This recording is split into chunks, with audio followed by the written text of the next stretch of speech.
Salut YouTube, on se retrouve aujourd'hui pour un truc particulier, différent, c'est pas du jeu vidéo, bref. Truc que je voulais faire depuis un moment, mais voilà, petit syndrome de l'imposteur, problème de légitimité, je suis en mode comme ça, est-ce que ça va bien passer et tout. Vulgarisation juridique. J'ai pu traiter une, une seule sur les 4 vidéos de C'est pas sorcier.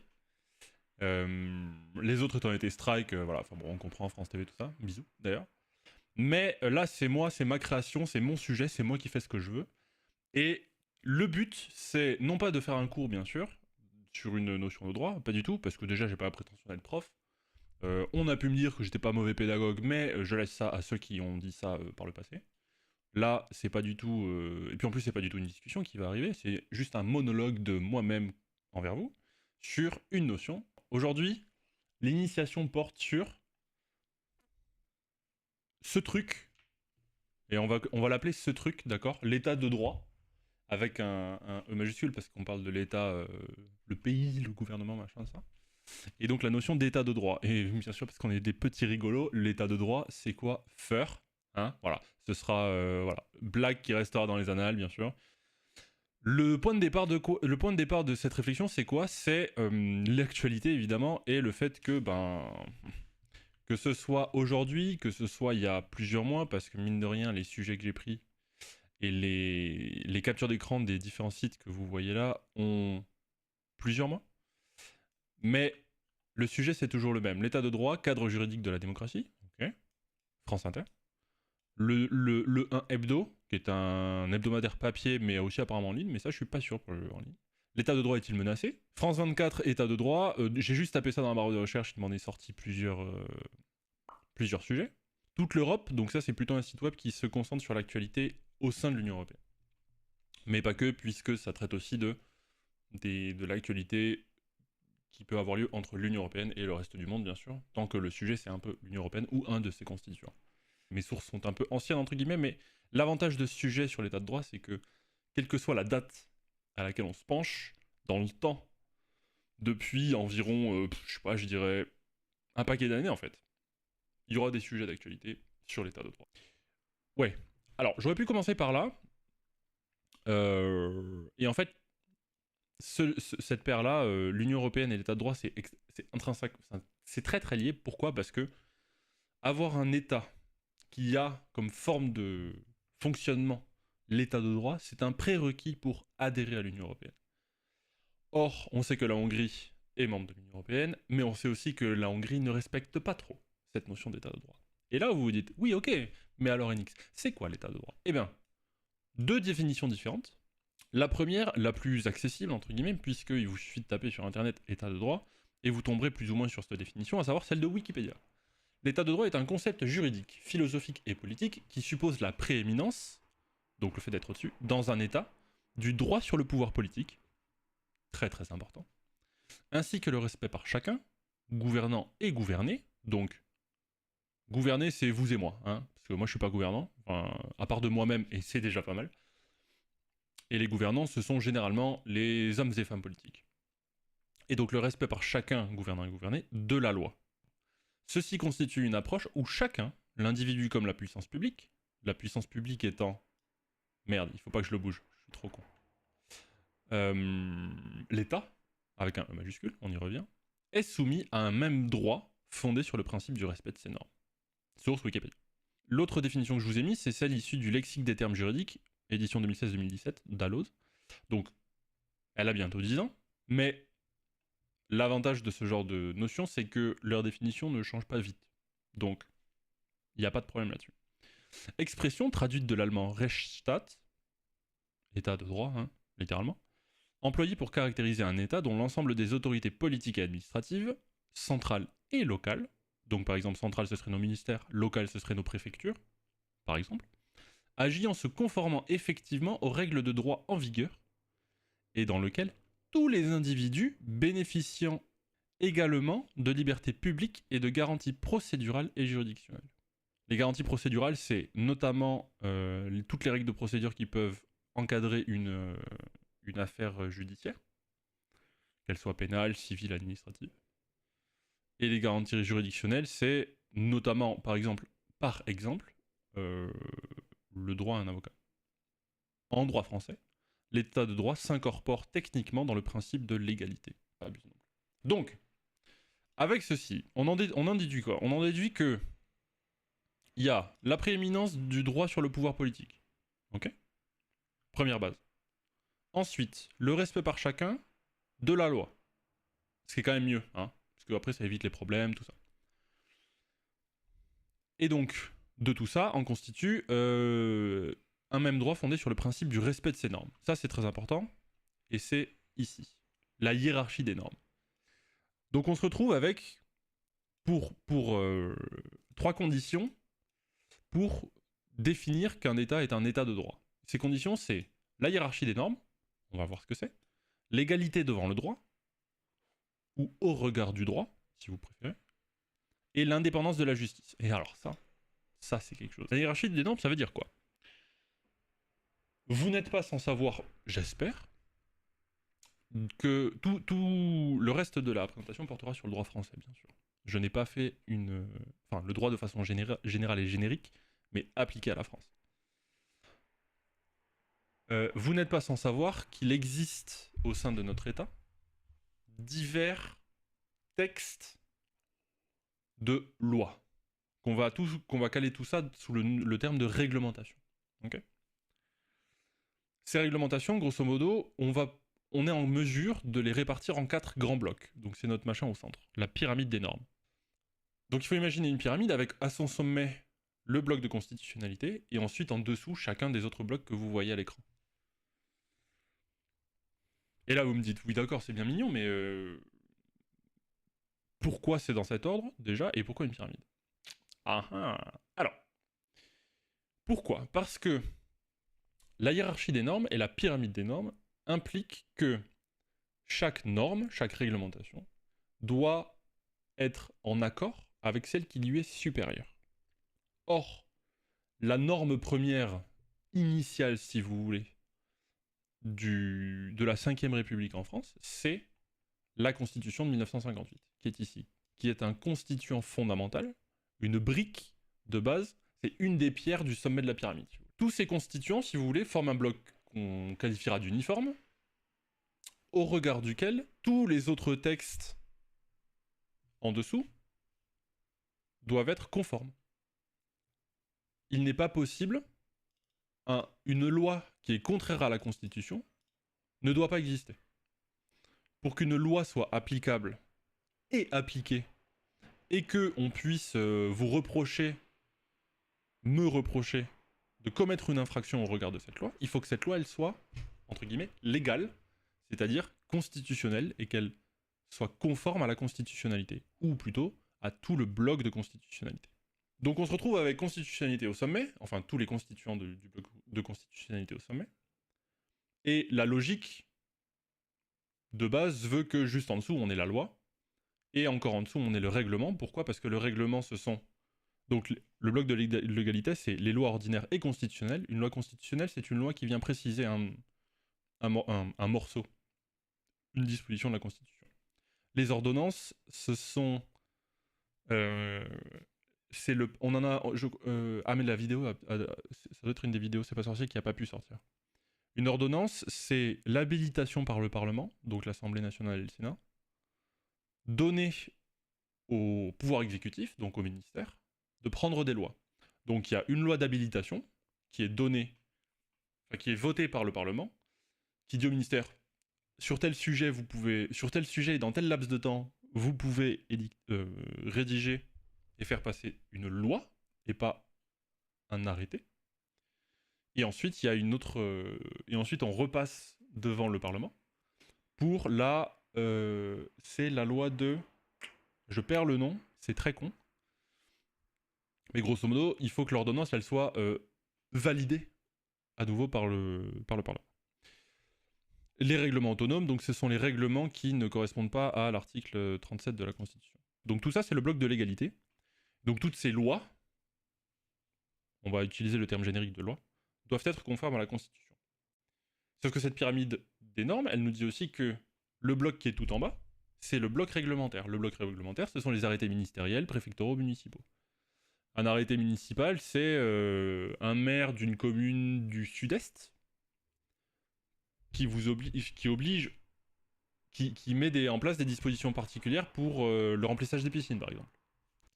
Et donc tout ce bloc, il doit aussi être conforme au bloc de l'égalité, aux lois. Donc le règlement doit être conforme. Le règlement doit être légal, il doit être conforme à la loi. Et la loi doit être constitutionnelle, conforme à la Constitution. Après, il y a le bloc de conventionnalité, cette espèce d'intrus en deuxième position, là, qui en plus porte un nom à plus de 4 syllabes, donc qui nous amène à nous poser des questions. Bon, ça a fait l'objet de tout un tas de discussions devant les juges de la Cour de cassation et du Conseil d'État. Mais grosso modo, il faut se rendre compte que la conformité d'une loi à un engagement international n'est pas contrôlée, n'est pas un contrôle de constitutionnalité, bon, ça c'est une chose. Mais surtout, le plus important, c'est ce deuxième paragraphe, enfin ce deuxième point que j'ai écrit. Ah, je peux pas zoomer une fois que je suis dans le bordel. C'est que la ratification ou l'approbation d'un engagement international, autrement dit un traité international, une convention internationale, un accord de libre-échange, que sais-je, voilà, c'est tout ce genre d'instruments de droit international. Donc la ratification, l'approbation de l'un d'eux, mais qui comporte une clause qui est contraire à la Constitution, n'est pas possible si on ne révise pas la Constitution. Donc il faut que ce bloc de constitutionnalité, de conventionnalité, pardon, il faut que tous les engagements internationaux, pour être ratifiés, soient conformes à la Constitution. S'ils ne le sont pas, il faut réviser la Constitution. Ce qui est un processus qui, si vous prêtez un peu attention à l'actualité, on en parle pas mal, référendum par référendum, congrès, tout ça, machin. C'est pas facile. La dernière... Mais non, j'allais dire, la dernière qu'on a eue, c'est 2008. Mais non, c'est la constitutionnalisation de l'IVG. Ce qu'il faut se souvenir, et donc à gauche, je vous ai mis grosso modo les sources. Donc à partir de quoi, de quelle décision de justice, ou alors de quel article de la Constitution, on s'est basé pour édicter la notion de bloc.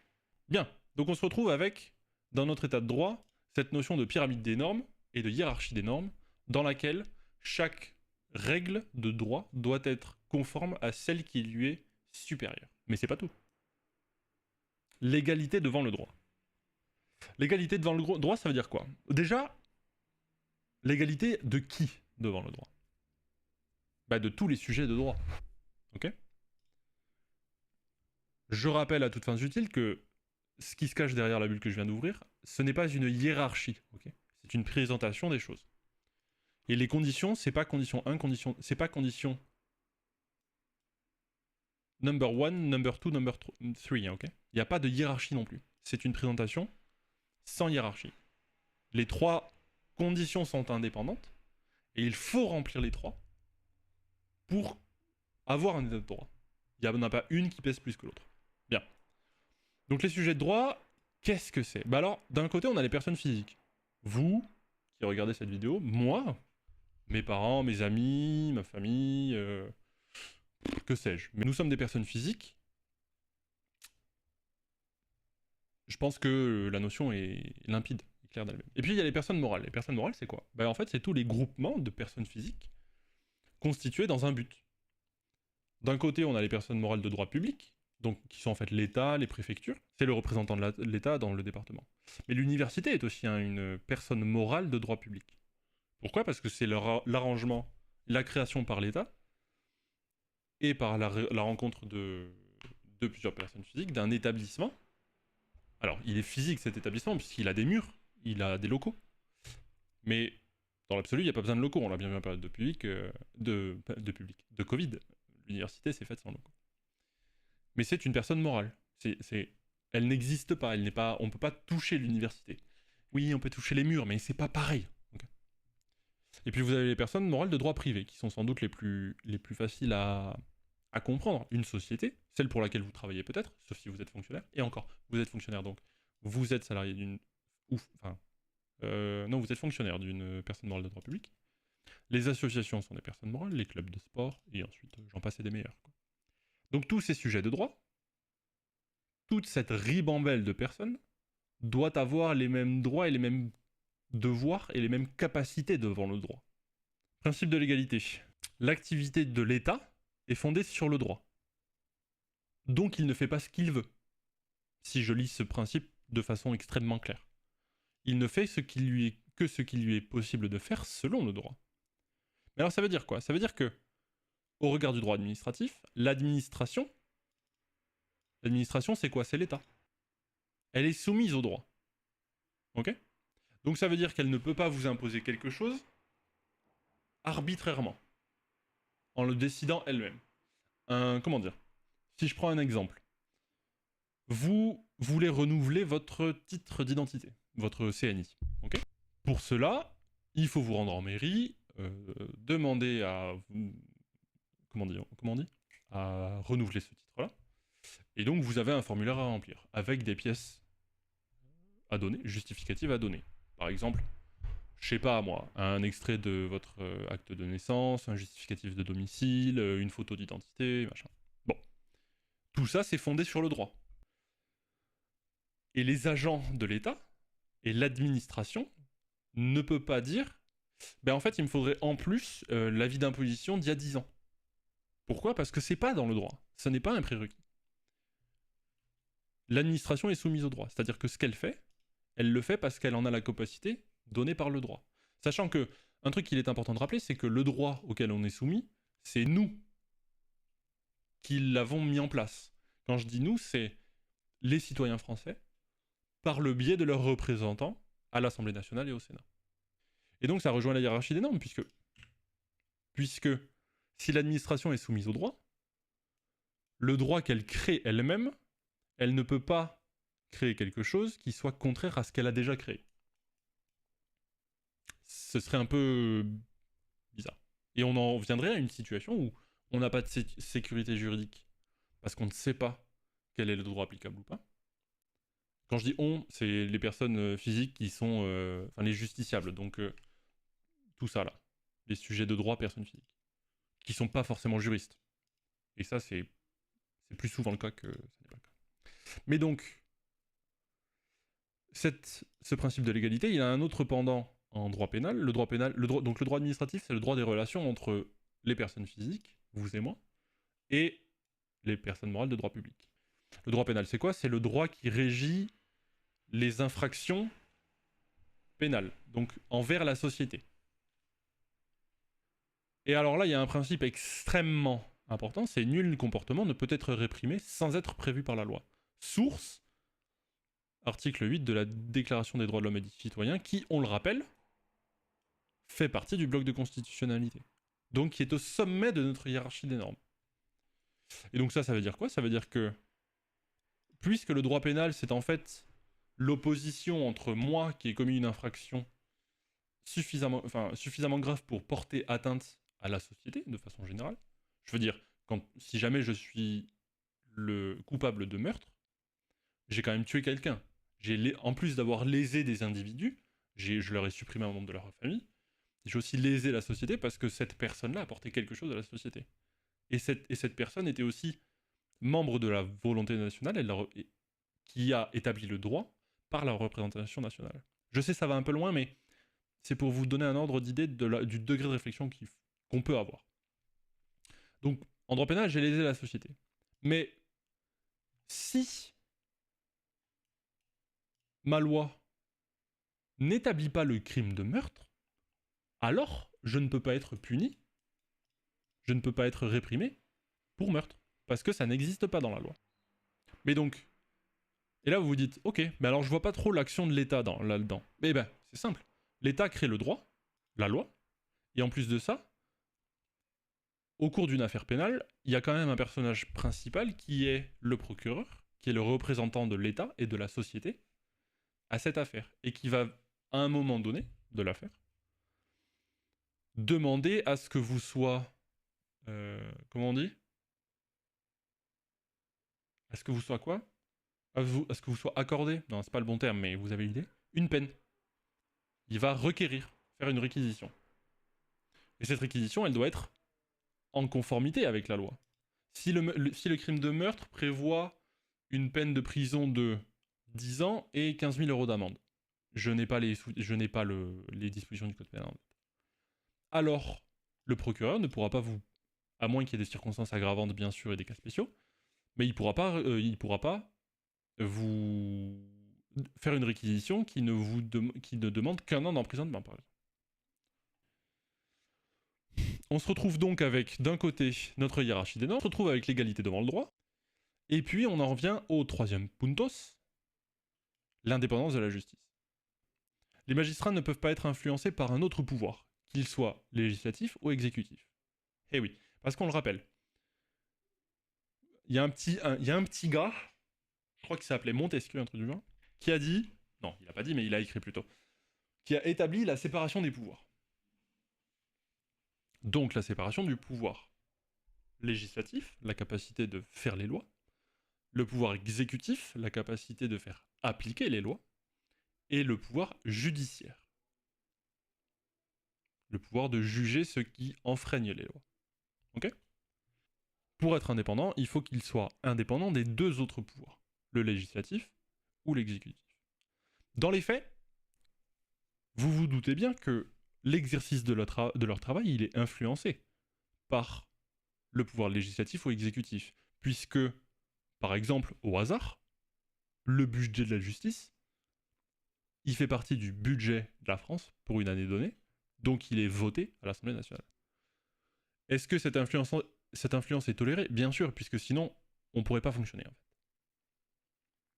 Mais donc, qu'est-ce que ça veut dire ne pas être influencé par un autre pouvoir ?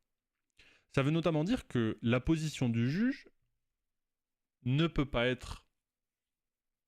il ne peut pas être réaffecté sans son consentement. Pourquoi ? Pourquoi c'est important ça ? Admettons, vous êtes juge à Grenoble. Et puis, vous êtes amené à juger une affaire, mais la direction que prend l'affaire ne plaît pas trop à un membre du gouvernement, ou un député local, ou pas local d'ailleurs, machin. Et donc, si le pouvoir législatif ou exécutif avait une influence là-dessus, il pourrait dire ouais, mais alors là, cette affaire, elle est jugée par un tel, et moi, ça me plaît pas trop parce que je sais, je vois très bien ce qu'il va faire et ça me plaît pas. Donc, plutôt que d'être jugé à Grenoble, là, on va le transférer à Biarritz. Et là, vous dites ah ouais, d'accord. Mais donc, ça veut dire que le nouveau juge. Enfin, déjà, qui est le nouveau juge ?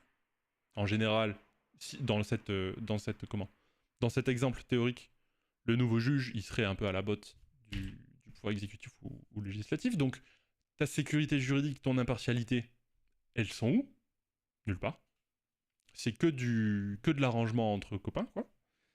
Et toi, en tant que personne physique qui n'a que tes petits bras pour agir, et potentiellement ton avocat, comment tu fais pour lutter contre ce fonctionnement étatique ? C'est pas possible. Pas de sécurité juridique, pas d'impartialité, pas de justice.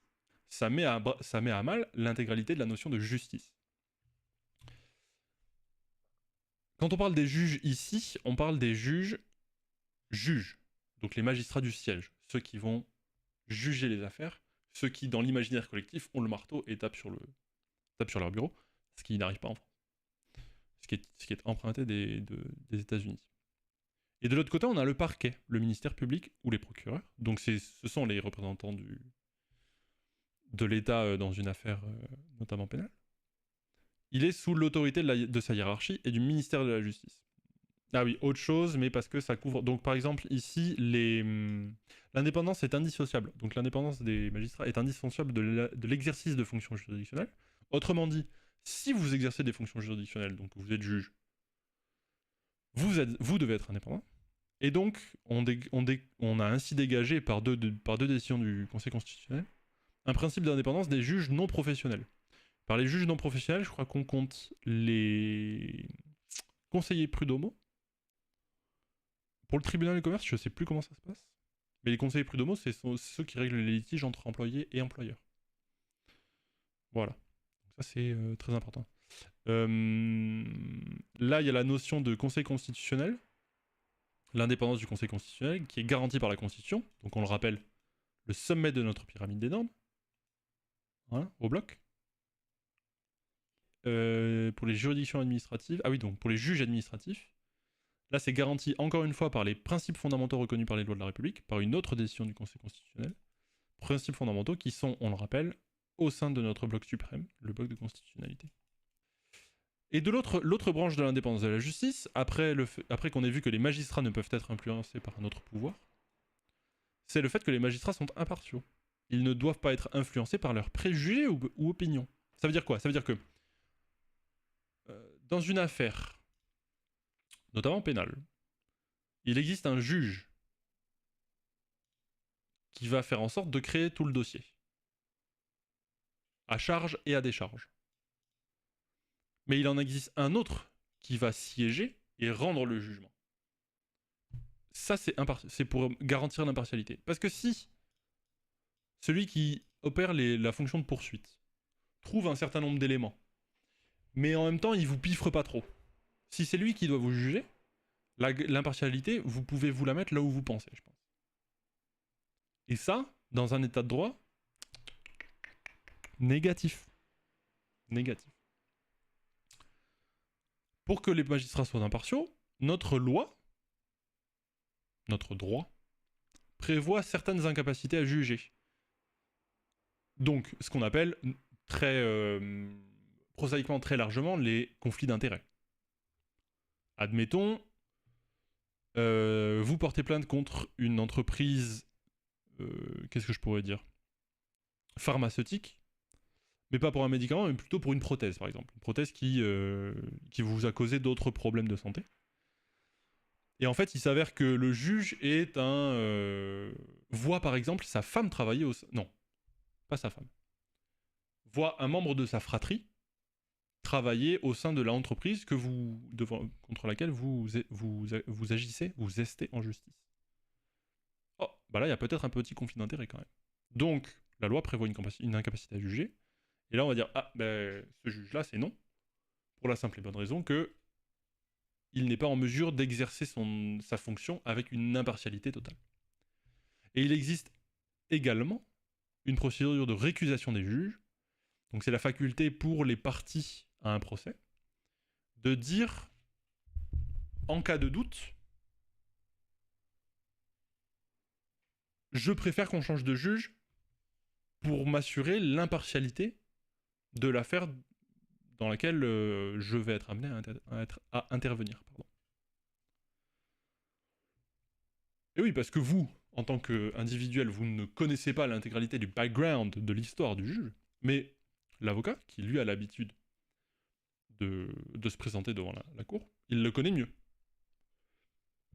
Et puis, la partie contre laquelle vous êtes, c'est une autre personne qui, elle, peut-être connaît un peu le juge. Et l'avocat aussi. Donc ça vous fait au moins 4 entités, les deux parties, les deux avocats. Je parle en termes de connaissances, pas en termes de bloc au sein de l'affaire.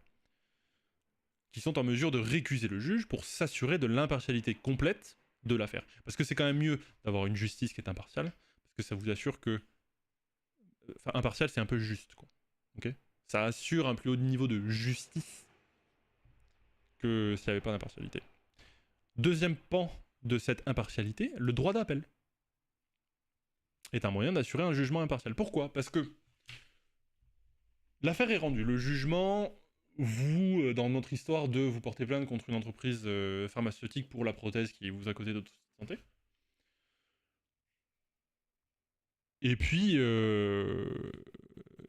vous perdez. Le juge le juge tranche que c'est pas la faute de la société, mais plutôt la vôtre, parce que, je ne sais pas, vous avez mal lu les consignes d'utilisation de la prothèse, ou que sais-je. Et puis vous êtes en mode, mais non, moi j'ai bien lu tout, je sais, je suis dans mon droit, j'ai bien lu, et j'ai même fourni à l'avocat la notice en lui disant, j'ai bien lu, et vous êtes en mesure de montrer que vous avez bien surligné les pans qui vous concernent, enfin, bref. Vous avez des éléments qui sont à l'encontre du jugement qui vous a été informé, qui vous a été rendu. Qu'est-ce que vous faites? Ben vous interjetez appel. Vous faites appel. Interjeter, c'est le terme scientifique, juridique. Pourquoi? Parce que la justice rendue n'a pas été juste. vous avez présenté des pièces qui n'ont pas été prises en compte. Donc vous voulez comment dire, un restart, un procès numéro 2, un procès bis. Et ça, c'est un moyen de garantir d'avoir un jugement impartial parce que toute la procédure d'appel ne sera pas menée par le juge qui a géré, qui a dirigé la première instance, celle qui vous a reconnu coupable de vos propres problèmes, quoi.